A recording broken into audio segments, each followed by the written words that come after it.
আসসালামু আলাইকুম ওয়া রাহমাতুল্লাহি ওয়া বারাকাতুহু ওয়া মাগফিরাহ। সম্মানিত ভিউয়ার্স, আপনারা সকলে অবগত আছেন আমি খুবই অসুস্থ, যার কারণে প্রতিনিয়ত ভিডিও দিতে এবং লাইভ করতে খুবই কষ্ট হচ্ছে। সকলের কাছে সর্বপ্রথম দোয়ার প্রার্থী হচ্ছি। আমি প্রতিনিয়ত কোরআন হাদিস থেকে মূল্যবান কিছু কথা বলার চেষ্টা করি, যেই কথাগুলা মানুষ শুনলে আমি চাই আমার কথা দ্বারা মানুষ যেন তার জীবনের পরিবর্তন ঘটাতে পারে। আল্লাহ তাআলা সেই সুযোগ করে দেন। তো আপনাদের সকলের উদ্দেশ্যে আমি আমার এই ভিডিওটি বানানো। যারা আমাকে রেগুলার ভালোবাসেন, মদিনার সৈনিক ইউটিউব চ্যানেল, ফেসবুক পেজকে যারা ভালোবাসেন, রেগুলার কন্টিনিউ যারা আমার ভিডিও দেখেন, তো আপনাদের জন্য প্রাণঢালা অভিনন্দন এবং শুভেচ্ছা। আজকে পবিত্র ঈদুল আজহার দিন, অত্যন্ত একটা ফজিলত সওয়াবপূর্ণ দিন।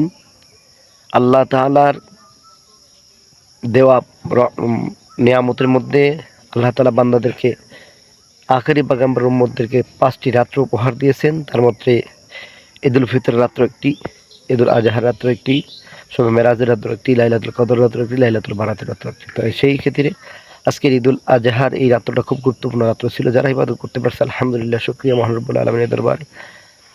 আর যারা করতে পারেন তাদের জন্য আফসোস, যে ইনশাল্লাহ যদি আল্লাহ ভাগ্যে আরও ঈদের দিন মিলায় তাহলে হয়তো বা আমরা আমল করার চেষ্টা করব। তো বিশেষ করে এই মুহূর্তে অনেক জায়গায় কবর জিয়ারত করে আসলাম। তো আজকের এই ফজিলতপূর্ণ দিনে সন্তানরা কোনো সময় বাবাকে ভুলে থাকতে পারে না। আমি অদম গুনাহগারের আব্বা দুনিয়ার বাড়ি নাই, আব্বার কথা স্মরণ করে 2-3 জায়গায় কবরস্থানে গেলাম, কবর জিয়ারত করলাম। এই দিনে বেশি বেশি কবর জিয়ারত করলে, বাবা মার কথা স্মরণ করলে নিজের ভিতর থেকে অহংকার এবং রিয়াগুলা দূর হয়ে যায়, নিজের কলব আল্লাহ তাআলা পরিষ্কার করে দেন।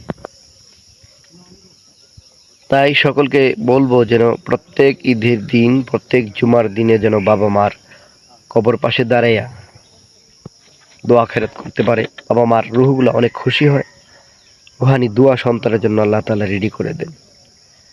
তো আমি এই মুহূর্তে আমার বাবার কথা স্মরণে কবর জিয়ারত করলাম। অনেক বাবা ভাইরা আছে বাবা মার কথা স্মরণে কবর জিয়ারত করেছেন। তো আপনাদেরকে অনুরোধ করবো, আজকে যদি সকালে নাও পারেন, ঈদের নামাজ শেষে, কোরবানি শেষে বিকাল টাইমে হলেও কবরের পাশে দাঁড়িয়ে দোয়া করার চেষ্টা করবেন, যেন বাপ মার আত্মা এবং রুহগুলি খুশি হয়। কবর জিয়ারত করলে শুধু আপনারই না, সকলেরই লাভ আছে। একটা কবরস্থানে যখন কবর জিয়ারত করা হয়, ওই কবর যত মাইয়িত আছে সকলের কাছে দোয়া পৌঁছে যায়।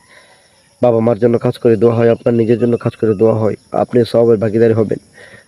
তাই অনুরোধ থাকবে, আজকের এই ঈদের দিনটা আমি আপনাদের কাছে অনুরোধ রাখবো, আজকে ঈদুল আজহার দিনে যারা সকালবেলা কবর জিয়ারত করছেন তো করছেনই, আর যারা করেননি সারাদিনের মধ্যে যে কোনো একবেলা হলো বাবা মার কবরের পাশে গিয়ে দাঁড়িয়ে বাবা মার জন্য কাজ করে দোয়া করবেন, যেন আল্লাহ তাআলা তাদেরকে আপনার দোয়ার বদৌলতে জান্নাতবাসী করে দেন।